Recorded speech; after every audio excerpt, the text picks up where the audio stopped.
Hey all, this is 012Boku coming at you with another film in the spoiler zone.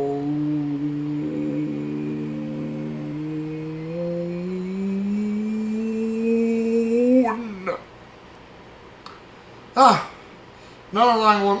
Hard about there, and if you hear me coughing, I apologize. There's colds and other things going around, and I've been doing my best to stave it off. So if there's quite a bit of editing in this video, you'll know why. But I will do my best for you guys. But I'm coming at you with what could be. I don't know if this was Phillip D'Antoni's final one, but this is the one of 3 of Phillip D'Antoni's cop films, which were also based around a car chase and other good, great stuff, and that is this one. We are spoiling today the 7 Ups.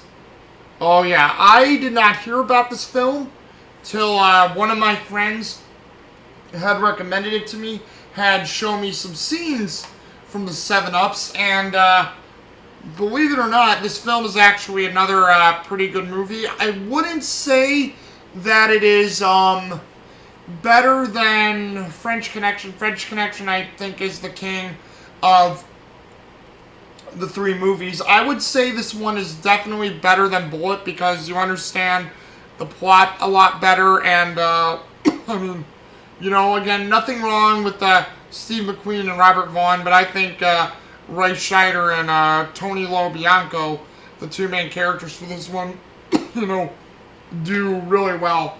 Basically what this film is about that I'm about to spoil is that Roy Scheider here, who plays, I do believe, what's his name again? Oh yes, Buddy Minucci.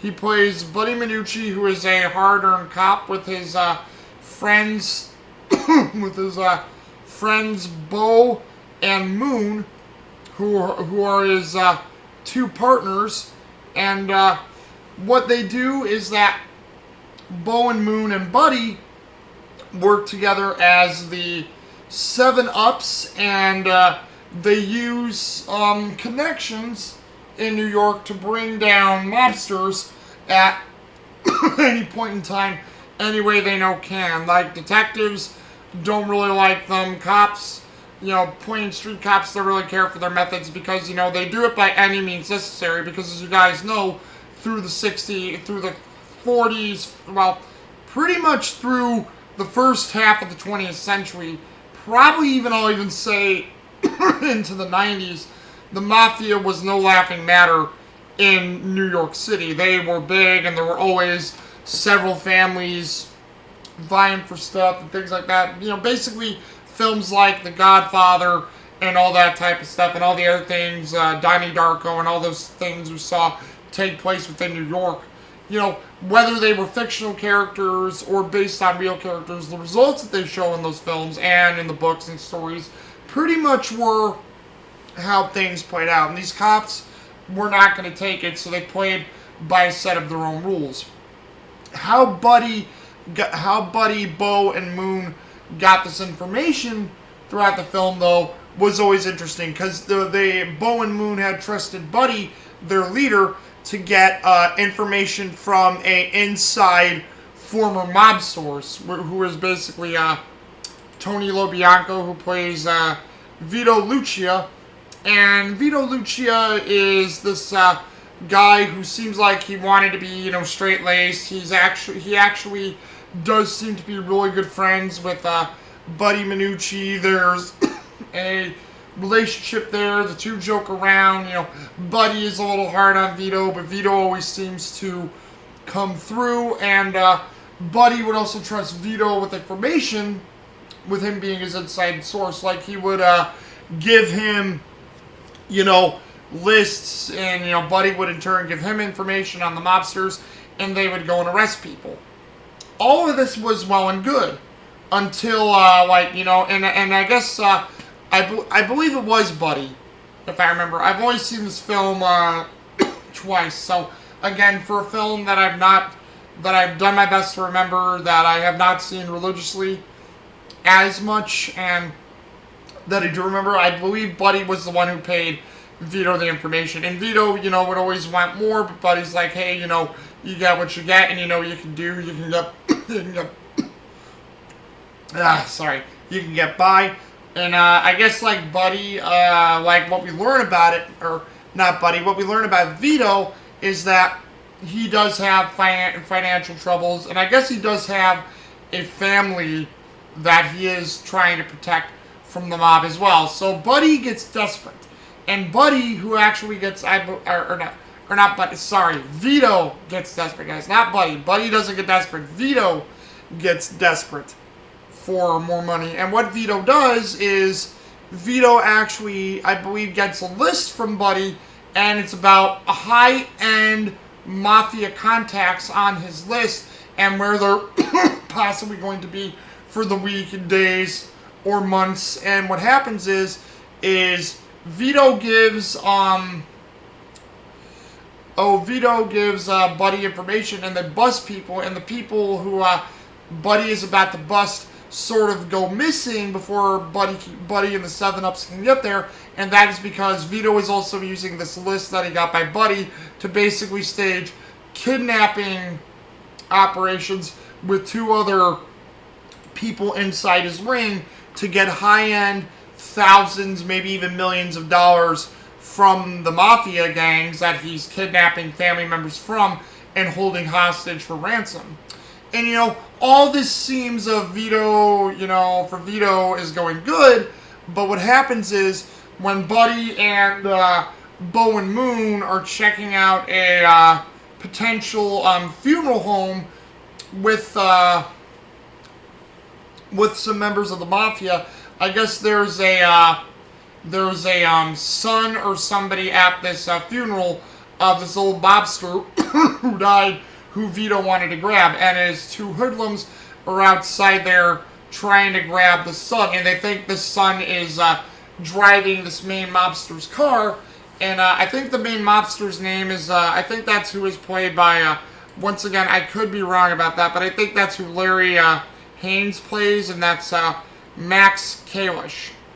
And Max Kalish, they thought it was Max Kalish's son who was driving his car, but it actually, I believe, turned out to be Bo of the 7-Ups in disguise who took the son's place. Like, I think they gave the son fake information so he couldn't make the funeral, but and the family knew this, but Vito didn't. So Vito and his hoodlums grabbed Bo and basically like hurting tussle up Bo really badly, and I think Bo actually gets shot to where Bo is actually dying in the trunk of this car, and they bring Bo to where Vito is, and the 2 goons release it. Vito realizes that's one of Buddy's men, and then Buddy goes after the goons. Vito hightails it, and then another real awesome high-speed chase ensues where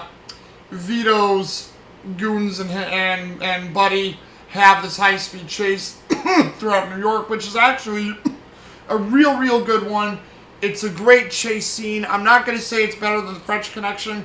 It's probably, I would say, on par with the chase in Bullet. I would put it on par with the chase in Bullet. And, so that is a really good car chase. There's even some civilian help in there where there's some civilians trying to help Buddy in the chase, warning them about what, Vito's goons are doing, and, Buddy actually gets injured in the attempt. He can't catch them. And, you have Moon and Buddy mourning the loss of Bo, and they're ticked. And what they do is they actually take a high end to go after the Mafia, because they think it was the Mafia who killed Bo.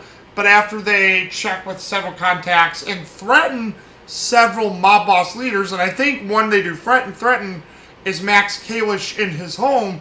They invade his home and they tie Max Kalish up, and I think they take him for a joyride or something.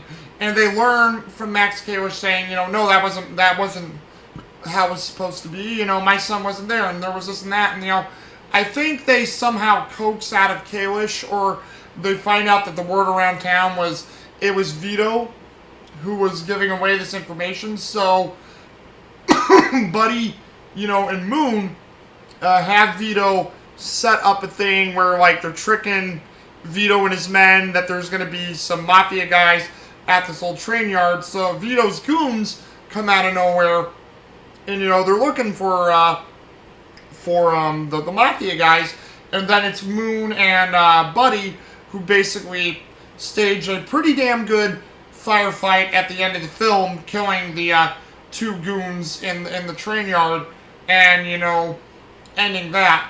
And then what happens is, at the end of the film, you have Buddy meeting up with Vito, telling Vito that he knew what happened. He knows that, you know, a lot of what happened to Bo was your fault. You got Bo killed. Why could you do this? You know, I would have helped you out. And, you know, Vito gives his side, saying, you know, they would have done this and they would have done that, and I wasn't making enough, and I had to protect my family from the mafia and things like that. And then in a very cold move, Buddy actually goes, Vito, don't worry about your family. We'll take care of your family. We have your family. But the one thing you need to do is you need to worry about Max Kalish and all those other mafia bosses you ripped off and tried to hold for ransom, because they're coming for you, and we let them know it was you. And, like, Buddy's shocked, or Vito's shocked, because he can't believe Buddy and the 7-Ups just betrayed him like that. But then, considering everything Vito did, it's like a good case of what goes around comes around. And it ends with Vito yelling back at Buddy, and, you know, Buddy just walking away, and Roy Scheider just giving a hell of a look as he's walking away. And I think the film slowly fades out, if I remember. And again, it's a great, great film. Great, great movie. You know, worthy of the praise it gets, worthy of the time. And, you know, I mean, again, it's not as good as The French Connection, but I would say it is on par with Bullet. I would even say it's a bit better than Bullet, because it had a better story than Bullet. It was straightforward, but it's not as confusing as Bullet. I still don't even know if, you know, Robert Vaughn's character was in on what was going on, or if he was just a sleazy guy trying to make a name for himself. So for that one, I still don't know. But the 7-Ups had a way better story. The Roy Scheider and Tony Lo Bianco, they're the two characters I could talk about of interest, because Tony Lo Bianco, who plays Vito Lucia, and Roy Scheider, who plays Buddy Minucci, they are two characters who, you know, has this established friendship, and, you know, like, Roy Scheider is great as the tough cop. I would say he had a very similar demeanor to Steve McQueen. He definitely seemed to be cool under fire.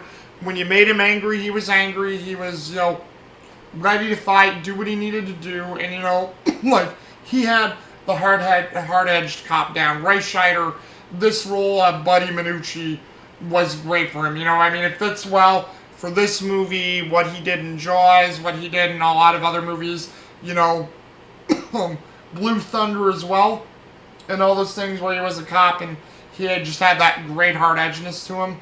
Then, you know, Tony Lo Bianco as Vito Lucia. You know, the guy really shined in this movie. It was better than his character in The French Connection, who was a supporting role. He was basically the second main character in this movie, which I know people say, well, the main character is the very first one. I'm like, there could be several main characters, and I would say the biggest main characters of this film were Buddy Minucci and Vito Lucia. And, you know, Tony Lo Bianco played that role very well, like a guy who was down on his luck, desperate. At the end, when he realizes he's caught red-handed, the fear on his face that Tony Lo Bianco gives, and the desperation of crying out to Buddy, and Buddy not doing anything, was like gold, because, you know, he thought he had this great quick scheme, and it fails. And, you know, Tony Lo Bianco shows that really well. So this was a great role for Tony Lo Bianco to play, and just, like, greatly, really enjoyable. Then let's see here.